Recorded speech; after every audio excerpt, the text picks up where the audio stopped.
একবার আল্লাহ মৃত্যুর ফেরেশতা আজরাইল আলাইহিওয়াসাল্লামকে বললেন, আজরাইল, তুমি তো অনেক আত্মা কবজ করেছ। কারো প্রাণ নিতে গিয়ে কি তোমার মনে করুণার উদ্রেক হয়েছিল? কারো প্রতি দয়া দেখিয়েছ? আজরাইল আলাইহিওয়াসাল্লাম বললেন, জান কবজের সময় সকলের প্রতি করুণা হয়, কিন্তু আপনার আদেশই চূড়ান্ত। আমি আপনার আদেশের বাইরে একটুও নড়তে চাই না। আল্লাহ বললেন, তবে কোন আত্মাহরণের সময় তুমি সবচেয়ে বেশি করুণা অনুভব করেছিলে? তখন আজরাইল আলাইহিওয়াসাল্লাম বললেন, একবার আমাকে আদেশ করা হয়েছিল ধ্বংসপ্রাপ্ত নৌকার যাত্রীদের যান কবজের জন্য। নৌকা ডোবার পর সকলেরই যান কবজ করা হলো, কিন্তু নৌকার একটি তক্তা আপনার নির্দেশে একটি গর্ভবতী মহিলাকে বাঁচিয়েছিল। ফেরেশতারা তক্তার ওপরের সে মহিলাকে একটি দ্বীপে পৌঁছে দিল। সেখানে এক পুত্র সন্তানের জন্ম দিলেন তিনি। নবজাতক সন্তানকে দেখে মহিলাটি সব দুঃখ ভুলে গেলেন। তখনই আমি নির্দেশ পেলাম, এ নারীর জান কবজ করতে হবে, আর নবজাতক শিশুটিকে তার পাশেই জীবিত রেখে যেতে হবে। তখন আমি কেঁদেছিলাম, এ শিশুটির কি হবে? তার তো মৃত্যু ছাড়া আর গতি নেই, কোনো পশু তাকে খেয়ে ফেলবে। দ্বিতীয়বার আমার দয়ার উদ্রেক হয়েছিল সাদ্দাদের প্রতি।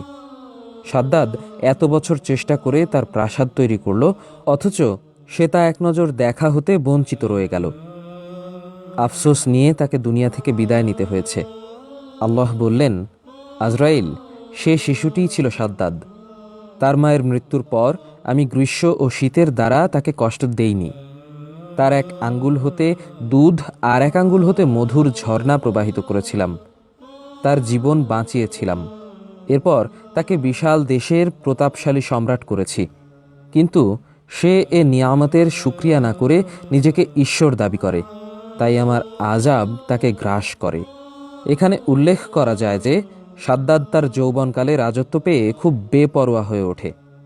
অতঃপর তাকে আল্লাহর আনুগত্যের দাওয়াত দেওয়া হয় এবং বলা হয়, এর বিনিময়ে সে পাবে চিরস্থায়ী জান্নাত। কিন্তু সে অহংকার বশত তা প্রত্যাখ্যান করে এবং নিজেই একটি বেহেশত নির্মাণের ঘোষণা দেয়। সে অনুযায়ী সে স্বর্ণ রৌপ্যসহ নানান গহনা একত্রিত করতে শুরু করে এবং দামি দামি সব আসবাবপত্র দিয়ে সে জান্নাত তৈরির কাজ শুরু করে। জান্নাত তৈরির কাজ যখন একেবারে শেষ, ঠিক তখনই আজরাইল আলাইহিওয়াসাল্লাম তার জান কবজ করে নেন। এর ফলে সে এত কষ্ট করে বানানো জান্নাতে এক মুহূর্তের জন্যেও নিজের পা রাখতে সক্ষম হয়নি।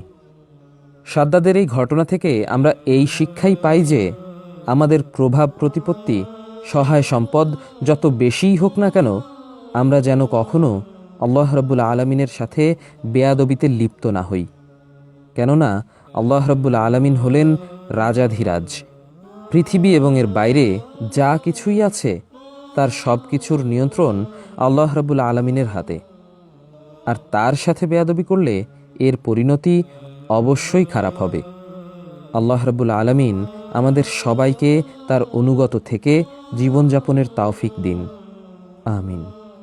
আমাদের ভিডিওগুলো ভালো লাগলে আমাদের ইসলামিক স্টোরি, ইসলামিক গল্প পেজ লাইক দিতে পারেন এবং আমাদের YouTube channel Islamic story subscribe করতে পারেন।